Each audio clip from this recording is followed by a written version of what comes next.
በስመ አብ ወወልድ ወመንፈስ ቅዱስ አሃዱ አምላክ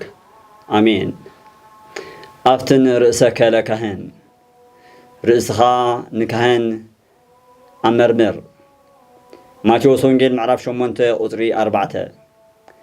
በስመ እግዚአብሔር መሐሪ ወመስተሳሂል ርሁቀ መዓት ቢረባሃሊ በመሐሪ በእግዚአብሔር አምላክ ሽም አሚና ወመስተሳሂልና የረባሃሊ ርሁቀ መዓት ካብ መዓት ካብ ቁጥዓ ዝረሓቐ እግዚአብሔር አምላክና ብሽም አብን ወልድን መንፈስ ቅዱስን አሚና በታ ሓንሳ ንሓዋሩ ድንግል ዝኾነት ወላዲተ አምላክ ድንግል ማርያም አምሳል ክሩቤል ዝኾነት ቅድስት ድንግል ማርያም ተማሕፂና መስቀለ ክርስቶስ ምርኩዝ ጌርና ናይ ኩሎም ቅዱሳን በረኻት ረድኤት ተማሕፂና ሎም መዓልቲ ንመሃሮ ብዛዕባ ንስሓ እዩ። ንስሓ ድማ ርእስኻ ናብ ካህን ኬትካ ምምርማር ምዃኑ ቅዱሳት መፅሓፍቲ እንታይ ይብሉና ዝብል ክንመሃር ኢና። እግዚአብሔር ጥበቡን ምስጢሩን ይግለፀልና። ኩላትና ነዚ መለኮታዊ ቃል እግዚአብሔር ንሰምዕ ዘለና ድማ ብዝተፈላለየ ኩርናዓት ዓለም ዘለና እግዚአብሔር አምላክ ልብና አለስሊሱ ከም ናይ ልቢ ሊድያ ልብና ንንስሓ ንቅድስና ንንፅህና አዳልዩ እግዚአብሔር አምላክ ብናይ ንስሓ ህይወት ንኽንመላለስ ተነፅሕና ድማ ብቅዱስ እውን ክቡር ደሙን ተሓቲምና ናይ መንግስቱ ወረስቲ ንኽንከውን ሕጂ ናይ እግዚአብሔር አምላክና ቅዱስ ፍቃዱ ይኹነልና። ሰላም እግዚአብሔር ምስ ኩላትና ይኹን። ነዚ ቅድም አቢልና ዝጠቐስናዮ ናይ ማቴዎስ ወንጌል ምዕራፍ 8 ቁጥሪ 4 ዘሎ ሓይለ ቃል ዝተናገሮ አምላክናን መድሓኒናን ኢየሱስ ክርስቶስ እዩ። ወልደ አብ ወልደ ማርያም ብተዋህዶ ዝኸበረ ልዕሊ ክሩቤል ነቢሩ ትሕቲ ውቅያኖስ ዘሎ ዝምልከት ፈጣሪ ልብን ኮላሊትን ዝምርምር አምላኽ ንሓጥኣን ናብ ንስሓ ዝመልስ ካብ ሰማያት ዝመፀውን ንሓጢአተኛታት ናብ ንስሓ ንክመልስ እምበረይ ንጻድቃን ደልዩ ከም ዘይመፀ በቲ ዘይሕሰው ቃሉ በቲ መለኮታዊ ቃሉ ይመጻይኩ እፀውዕ ጻድቃነ አላ ሓጥኣነ ለንስሓ ሓጢአተኛታት ናብ ንስሓ ክፅውዕ መፅአ እምበረይ ንጻድቃን ደልዩ ኣይመፀኹን ኢሉ ኩሉ ሻዕ ንዓና ንሓጢአተኛታት ንዓና ንድኹማት ናብ ንስሓ ናብ ቅድስና ንኽዕድመና ናብዚ ምድሪ ስለ ዝመፀ ካብ ቅድስቲ ድንግል ማርያም ካብ ስጋ ስጋ ካብ ነፍሳ ነፍሲ ዝተዋሃደ ኣብ ገዳመ ቆሮንጦስ ከይዱ ዘሰምሃረ ዝጾመ ዝገሰፀ አጋንንት ዘውፅአ ድውያን ዝፈወሰ ለምጻማት ዘንጽሐ አምላክና መድሓኒና ኢየሱስ ክርስቶስ ምስ አብን ምስ መንፈስ ቅዱስን ሽሙ ዝኸበረን ዝተመስገነን ይኹን። ሓይለ ቃሉ ምዕራፍ 8 ቁጥሪ 1 ጀሚሩ ከምዚ ይብል። እንታይ ዝብል ዘሎ ኣብቲ እምባ ክወርድ ከሎ ብዙሕ ህዝቢ ሰዓቦ። እዚ ካብ ምዕራፍ 5 ክሳብ ምዕራፍ 8 ዘሎ አንቀጸ ብፁዓን ተባሂሉ ብሊቃውንት መተርጉማን ይንገር ወይ ድማ ናይ እምባታት ስብከት ነዚዩ ወንጌላዊ ማቴዎስ ዝፅሓፎ ካብ እምባታት ክወርድ ከሎ ብዙሕ ህዝቢ ሰዓቦ ይብል። ስለዚ ነዚ ሕጂ ሎ መዓልቲ ኣብቲ ርእሰከ ለካህን ርእስኻ ሓጢአትካ ንካህን አመርምር ዝብል ዝተዛረቦ አምላክናን መድሓኒናን ኢየሱስ ክርስቶስ እዩ። በቲ ሕያው ዝኾነ ቃሉ በቲ ሰማይን ምድርን ዝፈጠረ አንደበቱ ገይሩ ነዚ ሕያው ቃል ዘምሃረና። ስለዚ ተዛራቢው አምላክናን መድሓኒናን ኢየሱስ ክርስቶስ እዩ። እዚ ቃል ዝንገሮ ዘሎ ድማ ብሓጢአቱ ምክንያት ዝረስሐ ከምኡ ድማ ብለምፂ ደዌ ዝተታሓዘ ብሓጢአት ተመራስሑን ዝነበረ ንሓደ ሓጢአተኛ ወይ ድማ ናይ ለምፂ ሕማም ዝነበሮ ሰብ ዝተነገሮ ቃል እዩ። ስለዚ ሕጂ እውን ነቶም ብሓጢአት ለምፂ ተታሒዝና ዘለና ሰባት ብዝተፈላለየ ናይ ዓለም ሓጢአት ብዝሙት ይኹን ብርክሰት ብበደል ይኹን ብተንኮል ብኽፋት ይኹን ብዘይ ክፍኣት ሓጢአት ንገበር እሱ ልብን ኮላሊትን ዝምርምር አምላክ ስለ ዝኾነ ኣና ኩሉ ሻዕ ደቂ ሰባት ሓጢአት ካብ ምስራሕ ንድሕሪት ኣይንብል ኢና ከምቲ ብዝሓለፈ ዝረኣናዮ ሓጢአት የብለይን ንጹህ ዝብል እሱ ሓሳዊ እዩ ከም ዝብል። ስለዚ ኩላትና ሓጢአተኛታት ኢና፣ ኩላትና በዲልና ኢና። ስለዚ እዚ ቃል እዚ ግን ይዕድመና ኣሎ። ስለዚ ንግዚኡ ዝተነገሮ ነብዚ ኣብ ማቴዎስ ወንጌል ብለምፂ ተታሒዙ ዝነበረ ሰብ ይኹን ደኣ እምበረይ እዚ ቃል እዚ ክሳብ ዕለተ ምጽኣት ንዘለዉ ክርስቲያን ዘገልግል ሕያውን ዘለኣለማውን ቃል እዩ። ስለዚ ቃሉ ከዓ ከምዚ ይብል እነሆ ካብቲ ኣምባ ክወርድ ከሎ ብዙሕ ህዝቢ ሰዓቦ እንሆ ሓደ ለምጣም ቀሪቡ ጎይታይ ፍቃድካ እንተኮይኑስ ከተንጽሃኒ ትኽእል ኢኻ እናበለ ሰገደሉ ናይ ባህር ስግደት ይሰጊድሉ ጎይታ ኢልዎ ናይ ጎይቶት ጎይታ ናይ ኣማልኽቲ ኣምላኽ ናይ ነገስታት ንጉስ ፍቃድካ እንድሕር ኮይኑ ኩሉ ብሱ ፍቃድ ዝኸውን ብዘይ ንሱ ፍቃድ እንኳን ቆጽሊ ካብ ገረባ ኣይትወድቕን እያ ናትና ህይወት ኣይትሳኽዓን እያ ናትና ሞትን ህይወትን ብናቱ ፍቃድ እዩ ወወቱ ኩሉ ኮነ ትቀዳማዊ ቃል ኩሉ ብኡ ዝኾነ ብዘይ እሱ ፍቃድ ከዓ ዝኾነ ነገር ዘየለ ሞትን ህይወትን ኣብ ኢዱ ዘሎ ስለዚ እንታይ ዝብሎ ዘሎ ጎይታይ ፍቃድካ እንተኾነስ ኢሉ ናቱ ፍቃድ የድልዩ ንኽንሳሕ ናቱ ፍቃድ የድልዩ ቅዱስ ይኹን ክቡር ደሙ ንኽንቅበል ናቱ ፍቃድ የድልዩ መንግስተ ሰማያት ንኽንወርስ ስለዚ ጎይታይ ፍቃድካ እንተኾይኑስ ከተንጽሃኒ ትኽእል ኢኻ ከተንጽሃኒ ትኽእል ኢኻ ናቱ ስራሕ እዩ ንዝረስሑ ናይ ምንጻህ ንዝሓንከሱ ናይ ምርታዕ ንዝዓወሩ ዓይኒ ናይ ምብራህ ልቦናኦም ሕሊንኦም ብኽፍኣት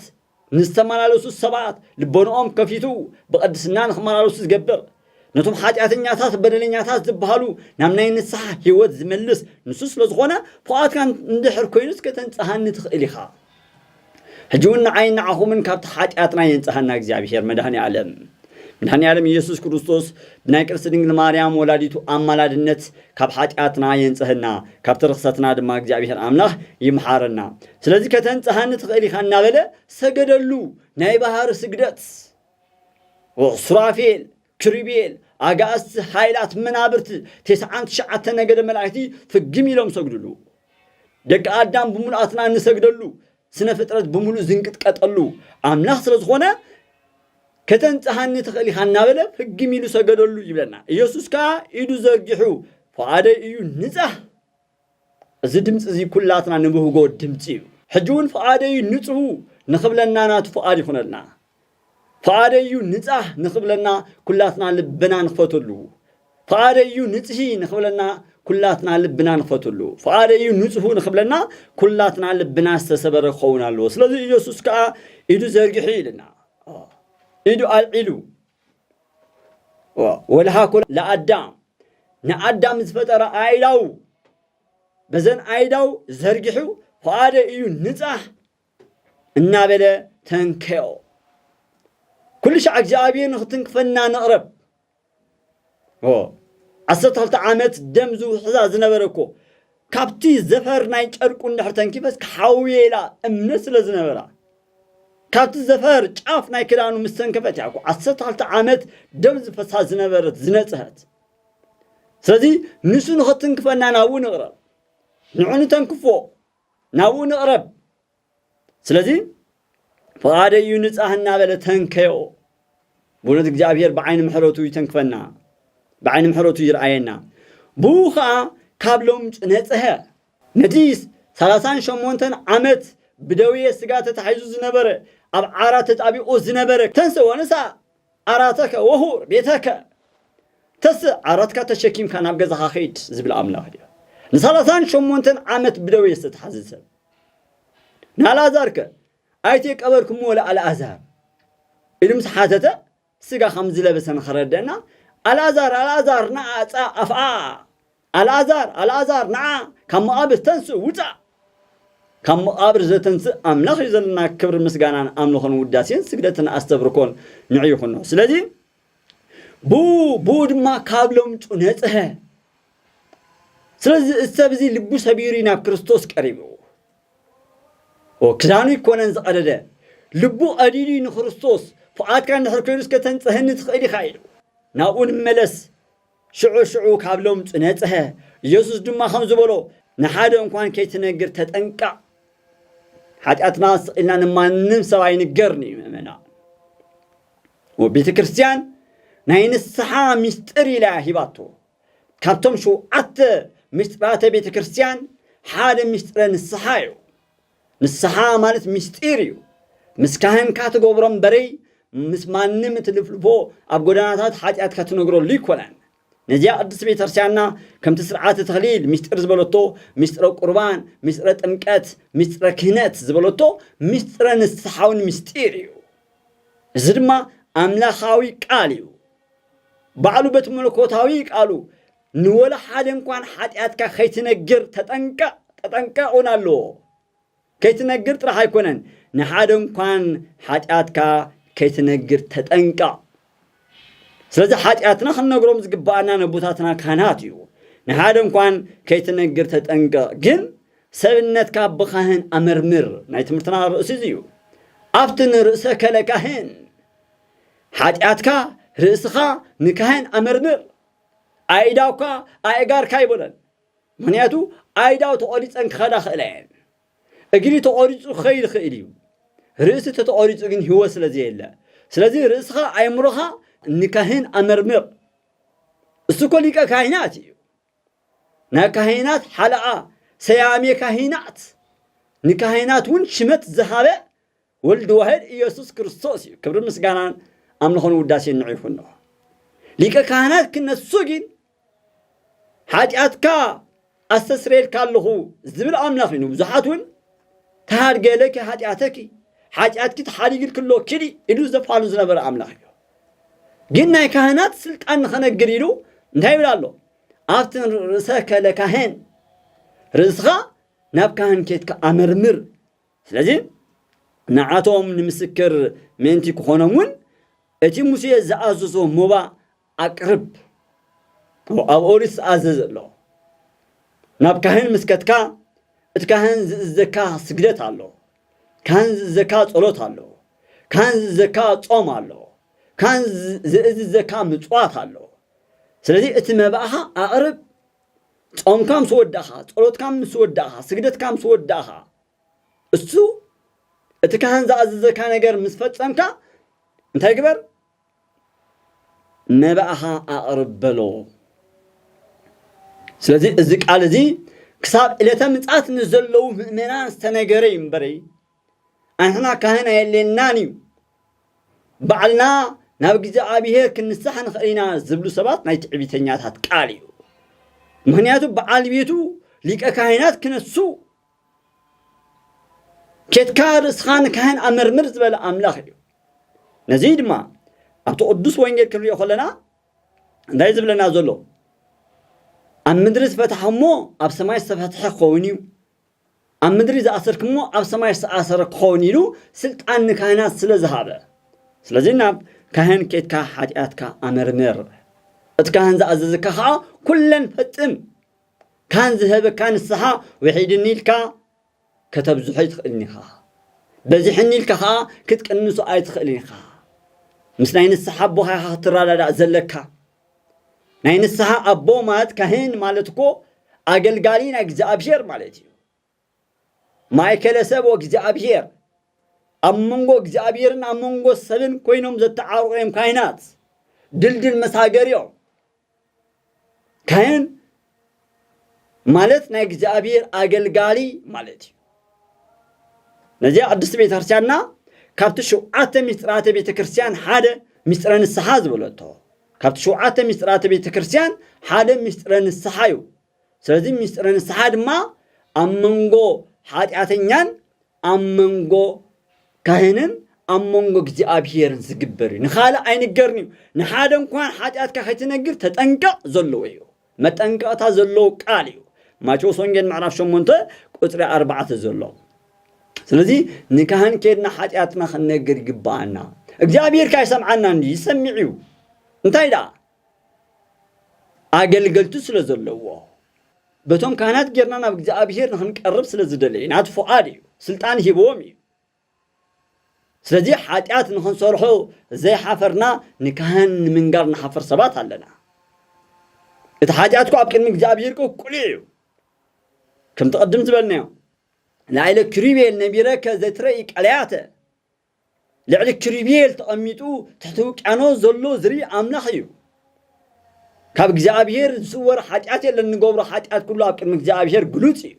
نفسنا نكون أبكر مجزابير سكن دا أنبا خوينات الرأي يبلون عمل صحافتي سلسل كانت نقبر حاجات يترهمو تاركاز خوانت نفسن كان أبكر مجزابير كم عباي أنبا خوينات الرأي سلسل كاب عينك جزابير صور نقر يلن سلذي اتي كنغبرو زي حفرنايو حاجات ንካህን ንኽናገር ክንሓፍር የብልናን ክርስቶስ ከም ዝተምሃረና ሓጢአትካ ንካህን ኣመርምር ስለዚ ናይ ካህናት እጃም ብጣዕሚ ብዙሕ እዩ ግብረ ሐዋርያት 19:18 በትኽፉእ ግብሮም እናተኣመኑ ብገሃድ እናተኣዘዙ መፁ ይብለና ግብረ ሐዋርያት ምዕራፍ 19:18 በትኽፉእ ግብሮም እናተኣመኑ ብገሃድ እናተኣዘዙ መፁ ንስሓ ማለት ትኽፉእ ግብርኻ ሓጢአትካ ተኣሚንካ መጀመርያ ግን ልብኻ ክኣምኖ ኣለዎ ትዝገበርካ ሓጢአት ልብኻ ክፅፀት ኣለዎ ሰባት ንኽርእዩኒ ኢልካ ኣይኮንካን ክትገብሮ ዘለካ ስለዚ ትኽፉእ ግብርኻ ካብ ሕጂ ክጎድፈ ኢልካ ናብ እግዚኣብሔር ምምላስ እዩ ነዚ ማቴዎስ ወንጌል 16:19 መርሖታት መንግስተ ሰማያት ክህበካ እየ ኣብ ምድሪ ዝኣሰርካዮ ኣብ ሰማይ ዝተኣሰረ ክኸውን እዩ ሕሰብዎ ናይ መንግስተ ሰማያት መርሖ ማለት መፍትሕ ማለት እዩ ናብ መንግስተ ሰማያት ስእልካ ዝእቶ ይኮነን ንቅዱሳን ካህናት ሐዋርያት እንታይ ተዋሂቦም መርሖ መንግስተ ሰማያት ናይ መንግስተ ሰማያት ቁልፊ መኽፈትን መዕፀውን እዚ ንቅዱስ ጴጥሮስ ተነገረ ይኹን እምበር ንግዚኡ ፍጻሜ ግን ኩሎም ካህናት ተነገረ እዩ ክሳብ ዕለተ ምጽአት ዘለው ካህናት እዩ መርሖ መንግስተ ሰማያት ክህበካ እየ ሕሰብዎ ናይ መንግስተ ሰማያት ማዕጾ መእተውን መውፅን ንሓደ ተኣማኒ ኣገልጋሊ ኢኻ ክትህቦ ናይ ገዛኻ ማዕጾ እንኳን ማዕረ ክንደይ ኢኻ ንሰራሕተኛ ኣሚንካ ትህቦ ውሑዳት ሰባት ኢና እኮ ዓብይ ንብረት ዘለዎ ገዛ እንድሕር ኮይኑ ወሳኒ ገዛ እንድሕር ኮይኑ መፍትሕ ኮነ ኣገልጋሊ ንምሃብ እኮ ክንደይ ንጭነቕ ኢና ሰባት ስለዚ መድኃኔ ዓለም ኢየሱስ ክርስቶስ ናብ መንግስተ ሰማያት ዝእቱ ካብ መንግስተ ሰማያት ዘውፅእ ናብ ገሃነመ እሳት ዝድርቢ ኣምላኽ መርሖ ናይ መንግስተ ሰማያት ንካህናት ይብዎም በትሕያው ቃል እዩ ማቴዎስ ወንጌል 16:19 መርሖ መንግስተ ሰማያት ክህበካ እየ ኣብ ምድሪ ዝኣሰርካዮ ኣብ ሰማይ ዝተኣሰረ ክኸውን እዩ ሕሰብዎ ገሊኣትና ምድራውያን ኣመሓደርቲ ምድራውያን ሰበስልጣን ኢና ንፈርሕ ምድራውያን ሰበስልጣን ዝኣስሩና ብምንታይ ብስጋና እዩ ብዙሓት ኣሲርና ንኾይና ብዝተፈላለየ መንገዲ ንእሰሮ ግን ብስጋና እዩ ስለዚ ኣብ ምድሪ ዝኣሰርካዮ ኣብ ሰማይ ዝተኣሰረ ክኸውን እዩ ኣብ ምድሪ ዝፈትሐካዮ ድማ ኣብ ሰማይ ዝተፈትሐ ክኸውን እዩ ሚእፁብ ድንቂ ነገር ናይ ካህናት ስራሕ ስለዚ ነዚ ዝሃበና እግዚኣብሔር ኣምላኽ ክብሪ ምስጋና ንኣምልኾን ውዳሴን ንዑ ይኹን ስለዚ ኣቦታትና ካህናት እግዚኣብሔር ኣምላኽ ይንብረልና ብእውነት ካህናት ማለት ኣገልገልቲ ማለት እዩ ካብታ ሰማያዊት ኢየሩሳሌም እዮም ዝጅምሩ 24 ካህናት ሰማይ ኣለው እሙናት ኣገልገልቲ ካህናት 24 ሰዓት ማዓጠንቶም ዘይቋረፅ ምስጋንኦም ዘይቋረፅ ካህናት ሰማይ ብኦም ይጅመር ካብኡ ድማ ኣቦና ኣዳም ድማ ካህን እዩ በዓል መልከ ጼዴቅ በዓል ኣሮን በዓል ዘካርያስ ኣምላኽና መድኃኒትና ኢየሱስ ክርስቶስ እውን በዓሉ ሊቀ ካህናት እዩ ናይ ካህናት ሓለቓ መርሖ ናይ መንግስተ ሰማያት ክህበካ እየ ኣብ ምድሪ ዝፈትሐካዮ ኣብ ሰማይ ዝተፈትሐ ክኸውን እዩ ስለዚ ካህን ፈትሒካ ማለት እግዚኣብሔር ይፍታሕካ ተይልካ ካህን ኣብ ሰማይ ከዓ ተፈትሕካ ኣለኻ ማለት እዩ እዚ በቲ ሕያው ቃል ናይ ኢየሱስ ክርስቶስ እዩ ግለ ሰባት እንዛረቦ ይኮነን ኣብ ምድሪ ዝኣሰርኩምኻ ኣብ ሰማይ ዝተኣሰረ ክኸውን እዩ እዚ ስልጣን ናይ ካህናት ክህነት ማለት ስእልካ ዝርከብ ኣይኮነን ገለገለ ኣቶም ሰባት ሰበኽቲ ናይ ዘመንና ክህነት ከም ምፅሓሲበ ነይረስ ገዲፍ እየ ዝብለዉ ክህነት እኮ እግዚኣብሔር ተይብካ እምበሪ ፍቐይትካ ደሊኻ ትረኽቦ ይኮነን ክህነት ናይ እግዚኣብሔር ውህብቶ እዩ ስለዚ ብክህነት ኣይነቃልል ስለዚ ኣብ ምድሪ ዝፈትሐሞ ኣብ ሰማይ ዝተፈትሐ ኣብ ምድሪ ዝኣሰርክሞ ኣብ ሰማይ ዝተኣሰረ ክኸውን እዚ ዓብይ ስልጣን ንካህናት ዝተዋሃበ እዩ እንደገና ዘሌዋውያን 26:40 ተመልኪትናዮ ክፍኣቶምን ክፍኣት ኣቦታቶምን ክናዘዙ እዮም ይብል ሓደ ግዜ ናትና ክፍኣት ጥራሕ ዘይኮነ ክፍኣት ወለድና እውን ክንናዘዘሉ ይግባእ ክፍኣቶምን ክፍኣት ኣቦታቶምን ክናዘዙ እዮም ይብለና ቅዱስ ቃል ስለዚ ናይ ኑዛዜ ዕድመ ንኸበና ንእግዚኣብሔር ኣምላኽና ክንልሙኖ ይግባአና ማቴዎስ ወንጌል ከም ዝረኣና እዩ መንግሥተ ሰማያት ቀሪባ አላሙ ንስሐ እተው ነቢያት ሐዋርያት ሰባኽያን ጻድቃን ንንስሐ ይምሰኩ ኩል ሻዕ ስለዚህ መንግሥተ ሰማያት ስለ ዝቐረበት ንስሐ ክንኣቱ ይግባእ ናመን ናብ ካህን ከድና ስለዚህ ካህናት ዝሰኣንሉ ዘመን እውን ከም ዝመጽእ መጽሓፍትና ይነግሩናዮም በዓል ራእየ ባሮክ ገለ ፊቂጦር ንሕሪና ኣብቲ መወዳእታ ዘመን ካህናት ተሳኢኖም ናብ ናይ መቃብር ካህን ከይዶም ይፍትኝ ዝብሉ ዘመን ክመጽኡ ዝብል ትንቢት መጽሓፍት ኣለዎ እዝኮ ኣብተን ሰልጢና ዝብላ ሃገራት ካህናት ተሳኢንወን እቶም ምእመናን ካህን ስኢኖም ኣብቲ መቃብር ከይዶም ይፍትኝ ዝብሉ ዘመን ምስ ዝቐረበሉን ዝበጽሐሉን ዘመን እዩ ስለዚ ካብዚ ነገር እዚ ይሰውረና ካህን ተስኢና ግን እንታይ ኢና ሞ ክንገብር ብዙሓትና ንሓቶ ሕቶ እዩ እዚ ኣብ ዓዲ ዓረብ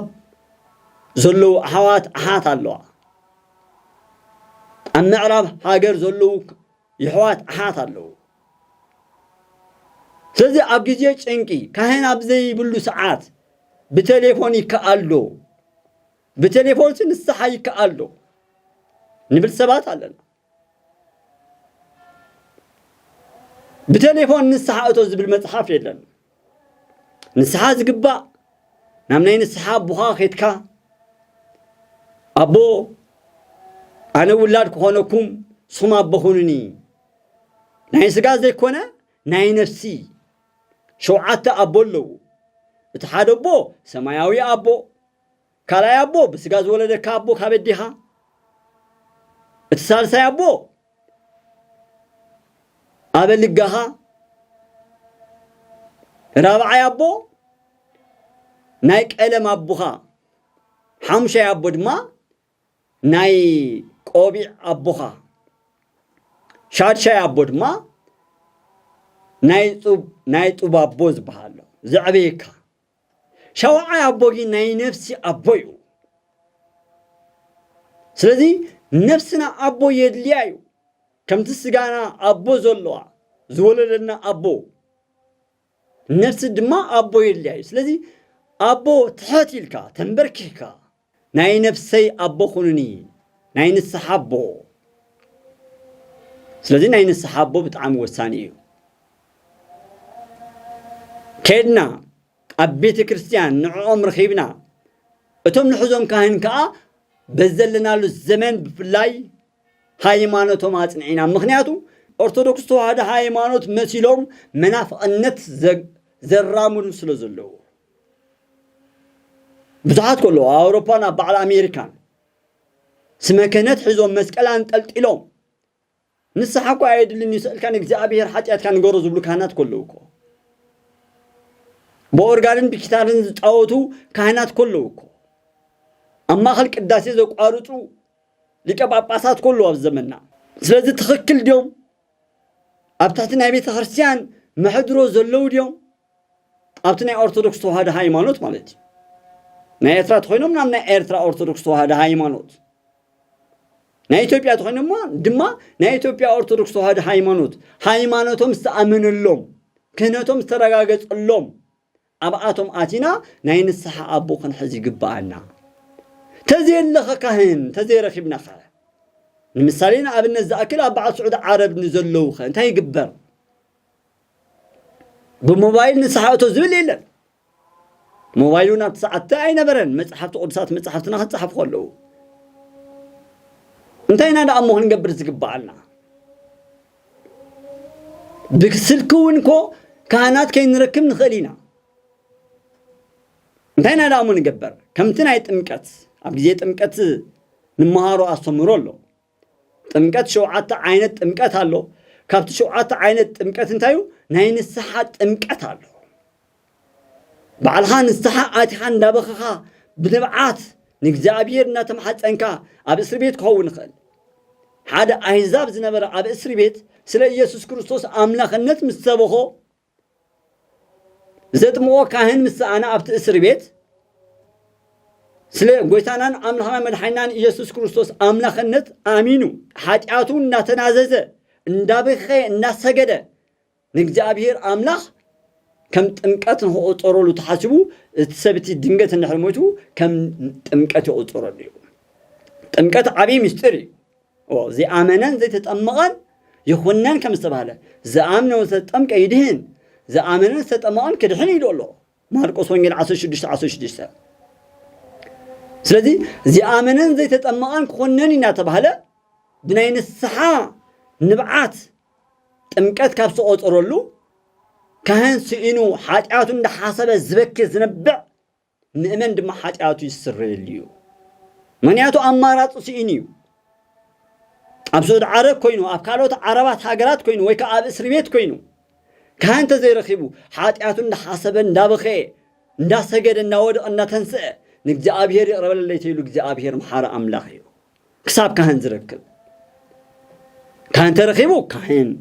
ካብ እስር ቤት ምስ ወፀ ካብቲ ዘለዎ ዓዲ ዓረብ ምስ ወፀ ካህን ተረኺቡ ናብ ካህኑ ይናዘዝ ካህን ተዘይረኺቡ እንዳበኸየ ንእግዚአብሔር ኣምላኽ ምልማን እዩ ዘለዎ ብዙሓት ኣብ ሱዑድ ዓረብ ተኣሲሮም ዘሎ ኣሕዋትና እንታይ ክንገብር ይግባአና እናበሉ ብዝድውሉ እዮም ስለዚ ካህን ተረኺቦም ናብ ካህን ንስሓ ምእታው ተዘይተረኺብካ እንዳበኸኻ እንዳነበዕኻ እንዳሰገድካ እንዳተንበርከካ ንእግዚአብሔር ምልማን እዩ እግዚአብሔር መሓሪ ኣምላኽ እዩ ወደቲ ብየማኑ ዝተሰቐለ ጥጦስ እኮ እንታይ ኢሉ ኣምላኸይ ይቕረበለኒ ተዘከረኒ እግዚኦ በውስተ መንግሥትከ ኣቤት እግዚአብሔር ኣምላኸይ ኣብ መንግሥትካ ተዘከረኒ ምስ ብሎ ዮም ትሄሉ ምስሊኤ ሎም መዓልቲ ኣብ ገነት ምስይ ኣለኻ ይኮ ኢሉ 38 ዓመት ብሽፍትነት ዝነበረ ስለዚ እግዚአብሔር መሓሪ ኣምላኽ እዩ ንዑይ ይቕረይ ንበሎ ብምንታይ ግን ብዝተሰበረ ልቢ ብትዕቢት ኣይኮነን ካልእ ድማ ብስልኪ ኣቦታት ካህናት እንድሕር ረኺብና ካብ ንብል ምኽረ ካህን የድልየና እዩ እሙናት ካህናት ርኢና ግን እሙናት ካህናት ርኢና ነቶም እሙናት ካህናት መጀመርያ እሙናት ድዮም ሓቀኛታት ድዮም ርቱዓና ሃይማኖት ድዮም ኣብ ሰዓት እዚ ኮ ብዙሕ መፅሓፍቲ ኣዋልድ ዘቃልሉ ከለዉ እኮ ንንስሓ ኮ ብዙሕ ኣለዎ እኮ አንቀጸ ንስሓ ዝበሃሎ እቲ ካህን ዝህቦ ንስሓ መጠን ዕቤት እሱ እኮ አንቀጸ ንስሓ ዝበሃል ኣሎ መምዘኒ እንታይ ዓይነት ሓጢኣት ተሰሪሑ እንታይ ዓይነት ንስሓ ከም ትህቦ እንታይ ዓይነት ቆነና ከም ትህቦ ሱባኤ ዝበሃል ኣሎ ቀኖና ዝበሃል ኣሎ እዚ ኣዋልድ መጽሓፍቲ እዮም ነዋልድ መጽሓፍቲ ዘቃልሉ ግን ተላዒሎም ኣለዉ ሰበኽቲ ንዓቶም ከይተኣምንዎም እንደገና ድማ ምስ ተነሳሕና እኮ ቄደር ንጥምቕ ኢና እሱ ኣብ ሳልሳይ ክፋል ክንሪኦ ኢና ካህንን ተነሳሓይን ከመይ ክገብሩ ከም ዘለዎም ንኽንሳሕ እንታይ ክገብር ከም ዘለዎ ሓሲብና መርሚርና እንተኾነ እንፈልጦ ካህን ተረኺብና እዚ እንፈልጦ ካህን ተረኺብና ነቶም ንፈልጦም ካህናት ኣብ ሃገርና ዘገልግሉ ዝቅድሱ ዝውድሱ ካህናት ናቶም ስልኪ ተቐቢልና ምስቶም ኣቦታትና ካህናት ብስልኪ ሽግርና ምንጋር እሶም ዝብሉና ነገር ከዓ ምስማዕ እዚ ናይ ካህን ጉዳይ እዩ እቲ ካህን ዝህበካ ምኽሪ ኣሎ ብስልኪ ዲኻ ነስሐካ ደልዩ እቲ ካህን ብስልኪ ነስሐካ ተደልዩ ንዑ ትነግሮ ሽግራት ግን ኣሎ ጥንቃቄታት እውን የድልዮ እዩ ምክንያቱ ሓጢኣትካ ብጀካ ንካህን ንኻልኣይ ትንገር እዩ ዝብል መፅሓፍ ብቴሌፎን ከተዕልል ከለኻ ብዙሕ ሽግራት ኣሎ እዩ ቴሌፎንካ ክጥለፍ ይኽእል ሓደ ካልኣይ ድማ ገሊኣተን ቴሌፎናት ባዕለን ሪከርድ ዝገብራ ኣለዋ ናይቲ ካህን ባዕሉ ሪከርድ እናገበረ እሱ ብዘይፍላጡ ፈሊጡ ዋላ እንተዘይኮነ ብዘይፍላጡ ሞባይሉ ሪከርድ ገይሩ ፀኒሑ ካልኦት ሰባት ተሰሚዖሞ እዚ ሓደገኛ እዩ ምክንያቱ ናይ ሰብ ሓጢኣት ካህን ንወላ ሓደ ከስምዖ ስለ ዘይግባእ ሓጢኣት ካህን ንወላ ሓደ ካልእ ሰብ ካልእ ኣካል ክሰምዖ ስለ ዘየለ ኣብ መንጎ ካህንን ኣብ መንጎ እግዚኣብሔርን ዝተርፍ ስለ ዝኾነ ሓጢኣት ተነሳሓይ ካህን እግዚአብሔር ኣብ መንጎ ሰለስተ ኣካላት ጥራሕ ይሰርፍ ንስሓ ወይ ድማ ናትናኻ ሪከርድ ይገብር ክውን የዕርሱና መፅኦም ይሰምዕዎ እዚ ነገር እውን ጥንቃቄ የድልዮ ማለት እዩ ስለዚ መጀመርያ ናይ ንስሓ ኣቦታት ንሕዝ نتوم ناين السحاب بوتاتكا اتشجرنا ننقرهم سلازي كنسح دليه تبلو اتكهان تفايدلك كهان كازي زبلك كان غير خاتقبر مري ناين السحاب ناي ولد دخا كهانون كون خيل ابوهانا دهان زحازو كهان اتا ابوهانا دهان زحازو كهان انا بتليفون عين السحكالي تلكنا تسرح تسرس لك معناته እግዚአብሔር سمع املاخي ስለዚህ عدمن እንስሐሃበንና በልካ ምጽላይ زودي تنسحت لك تكهان كان من السحر ስለዚህ እቲ ስልጣን ናይ ተካህን ስለዝኾነ ምክንያቱ ጳጳሳት ሊቃነ ጳጳሳት ስልጣን ዝሃቦ ነተካህን ንኽፈትሕ ንኽዓስር ስልጣን ዝተዋህቦ ካብ እግዚአብሔር እዩ ስለዚህ እቲ እግዚአብሔር ዝሃቦ ናይ ምንስሕ ጸጋ ሃፍቲ ውህብቶ ስልጣን ንካህን ዝምልከት ስለዚህ ገሊኣትና ንስሓ ብቴሌፎን ይከኣል ንብል ሰባት ኣለና ንስሓ ብቴሌፎን ኣይከኣል ንብል ሰባት ኣለና እዚ ንመን ዝግባእ ኣንሕና ኣቦ ክንሕዝ ይግባአና ናይ ወለድና ካህን ክኸውን ይኽእል ወይ ድማ በዓልና ዝሓዝናዮም ካህን ክኾኑ ይኽእሉ ብቴሌፎን ጌርና ንዕልሎም ሽግርና ነካፍሎም ምክንያቱ ንስሓ ማትኩ ቀሊል ኣይኮነን እኮ እቲ ካህን እኮ ስግደት ሂብካ ሱንኩ ሰግደልካ እኮ በይናኻ ትሰግዶ ይኮነን እሱ ኣብቲ ዝመጽእ ስለንሪኦ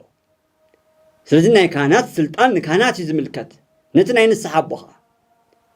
እሱ بتليفون تنسحك تنسح እሱ بتليفون يصنحالك ምስ መጽሓ ተንስሕ ተይልካ በአካል ምስረኸብካ ትንስሕ ብዝበለጸ ግን ኣብቲ ከባቢኻ ዘሎ ካህን ሰሙን እንኳን ክትቀኒ የብልካን ብዘይናይ ንስሓ ኣቦ ምክንያቱ ኣቁሩ ማዓተኩም ስለዝብለና ፀሓቂ ዓረብ ከሎ ሓጢያትኩም ኣራግፉ ስለዝብል ኣብቲ ንኾነ ዓዲ ካህን ተሎ ንዕኡ ክንሕዝ ይግባአና እቲ ካህን ግን እሙን ካህን ክኸውን ኣለዎ بمنفقنا بتحدثه زترتر كان تقول مقدافي مول ولا يدليون سلزي أبتاز لنا لا عدي كان تلو نتكهن نين الصحابة خنونيل كا ناو مقرابي سلزي نبوتاتنا كانت جن سلطان توهيبو مالو السلطان كا كنت قمول يقبع وحاتياتنا ون كين رسعو كن مزقبو يكالي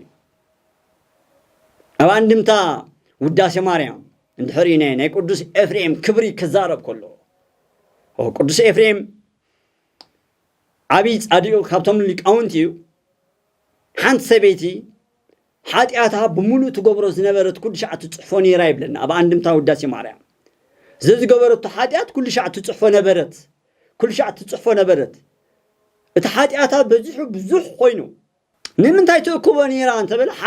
حاتياتها نخيت الناقة فريحة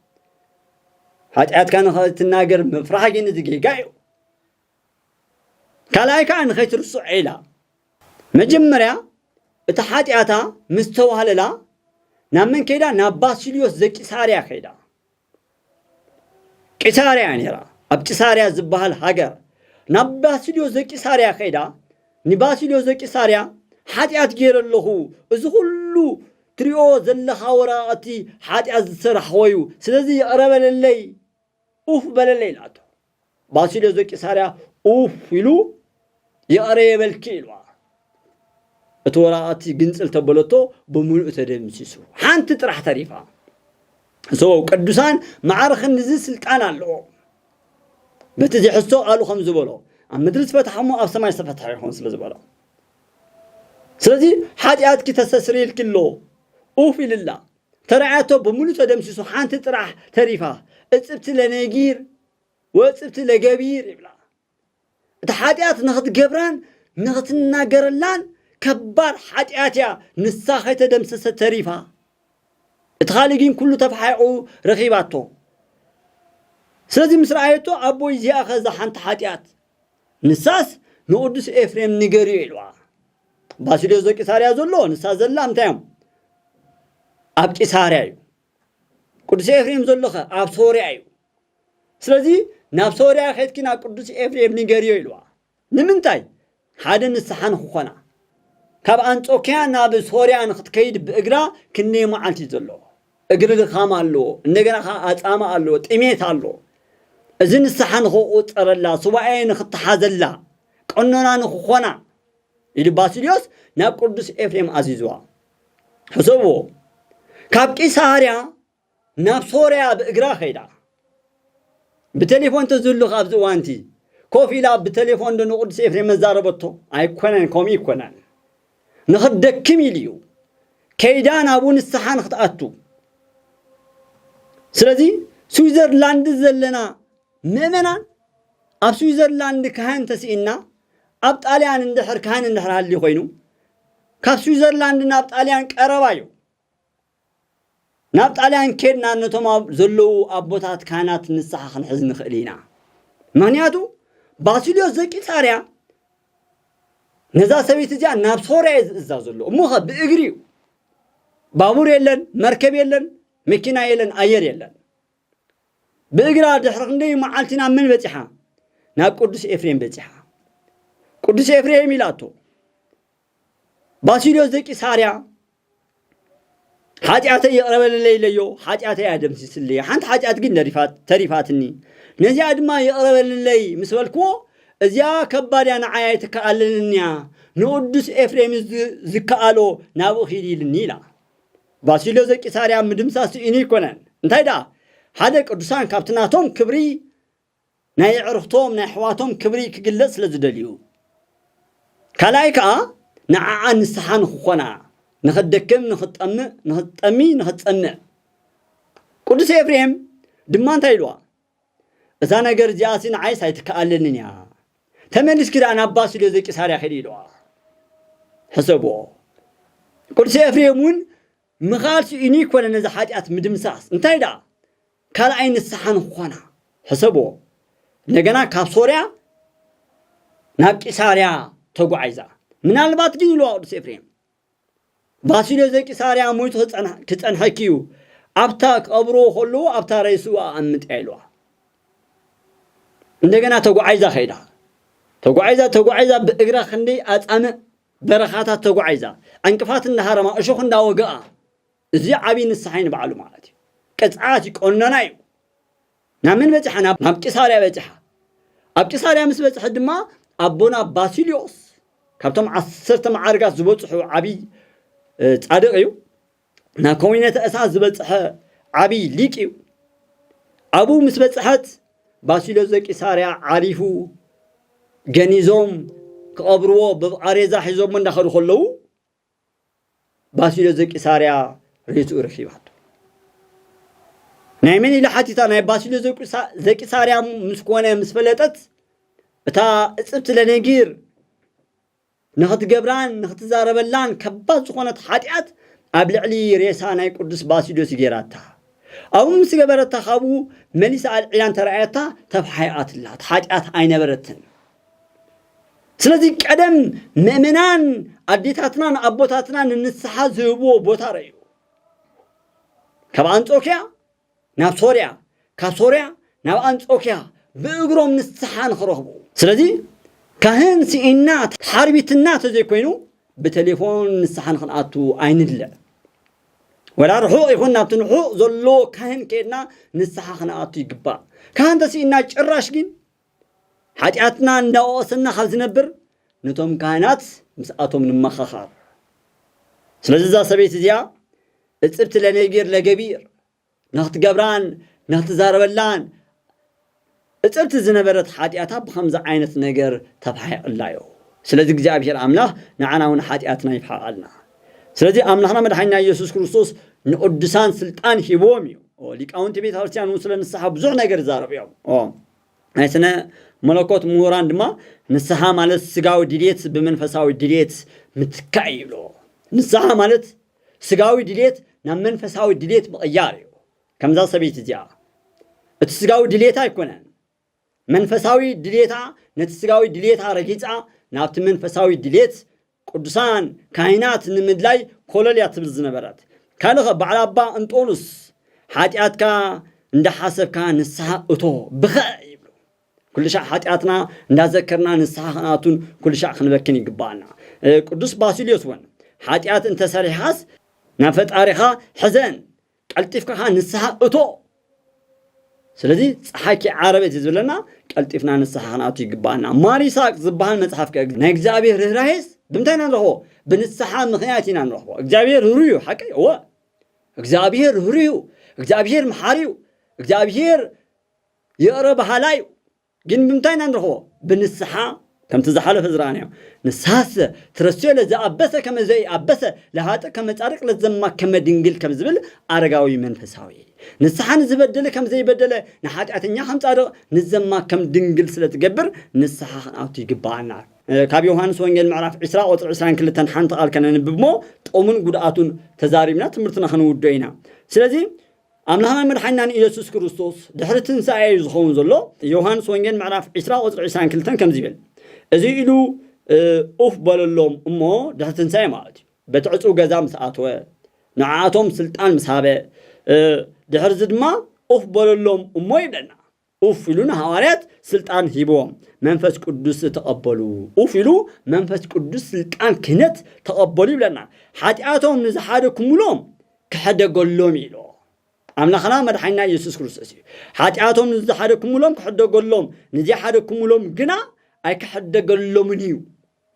زي نتوم عصرت حدا حوارات سنة قريب أبعثوا جزاز نبرو عصرت حدا حوارات يهودا خابهم سفليما حاتياتهم نزحادكم لهم حاتياتهم كحدا قولهم حسبوا ناي كهنات سلطان حاتياتهم نزحادكم لهم حاتياتهم كحدا قولهم حاتياتهم تزحادكم لهم جن حاتياتهم يحدا قولهم دي سلازة حوارات معارخ نزل سلطان اللهم عادي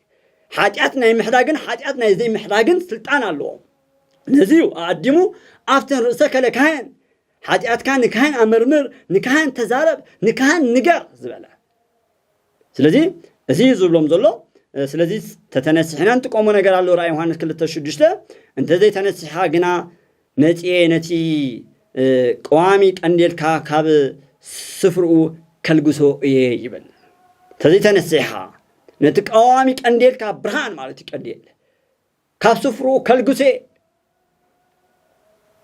سلازي نسحنا أتي قبانا ألطفنا خم نسحي قبانا رأي يوحنس كل تشوعات دماترينيا كابتا أب جنة أملاح زلا أم هيوت كبلع مسل كوبي نسحة أتيو بودس جون بخور دوم السماء على السبدمان انت كوبي أبتا زيت حلف منجس السماوات أبتا جنة إدوم أبا أم هيوت كوبي يبلنا سلازي بونت أم هيوتين النافع موت تورد اتقبلس زي كونت هيوت الذهب نامنكس السماء زورس هيوت قدوس كان كبر دومن كنقبل يقبانا نزينا خنبو غوز يقبانا مبر نጫትን ሽጋራን አይኮነን ንትንባሆን نحاششين አይኮነን ክንምስግት ይقبانا ኦም ህይወት ሰባለ እትህብስቱ እብሰ ህይወት እትመስዩ ጽዋ መድኃኒት እዝና እንታይና በእንታይና ረክቦ بالنسحان أتو مجمرة نسحام ساعتنا دما سجوم مسجان دمو خامس دمنا موهادي سلزي حاتياتهم تحاركم لهم حاتياتهم كحد قولهم حاتياتهم تزي حاتيكم لهم جين حاتياتهم يحد قولهم زبل أملاخ أو كاليو سلزي أفسن رأسك لكهين بونت جابير أملاخ أبوتاتنا كانت ينبرلنا أبصفر عليه كرنعات عالم زلنا دما جابير أملاخ أدمن النسحاي حابنا سلزي طلل بالزبلة نخن الصح منفس قدوس هاي فيلينا نمنفس قدوس نجابير نآب نولد منفس قدوس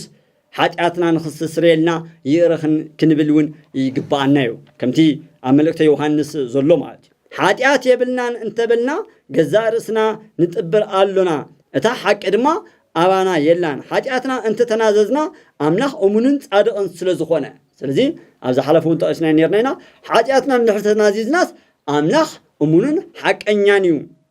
ስለዚህ ካብ ኩሉ በደልናውን ከንጽህና እዩ ኃጢአትና ንካና ተነገርና ካብ ኩሉ በደልናውን ከንጽህና እዩ ኃጢአት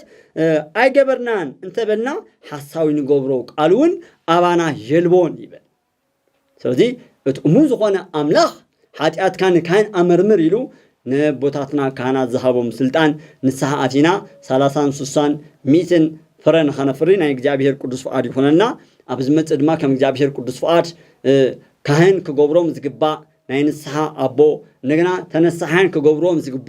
እንተ አይነት መስፈርታትዩ እንታይና ክንገብር ዝግባአና ድማ እግዚአብሔር ዕድመን ጥዕናን ተሂብና እሱኹን ርኢና አላዓይሉ ተጀመረና አጀሚዮ ዘፈጸመና ሉለ ባህሪ ስሉስ ቅዱስ አ ወለንፈስ ቅዱስ ሽሙ ዝኸበረን ሰመስገነን ይሁን ናይ ቅዱስ ቅዱሳን ንጽሕተ ንጹሃን ድንግል ማርያም ወላዲተ አምላክ ዕድመን ንስሐን ክትበናኻ ናታ ጸሎታን አማላድነታን አይፈሌና ናይ ኩሎም ቅዱሳን ሆርያን እግዚአብሔር ጸሎቶም አማላድነቶም አይፈሌና أفتن رئسك لكهن حتياتك نكهن أمرمر ماتيوس وانجيل معرف شمونته قطر 4 يتنحلنا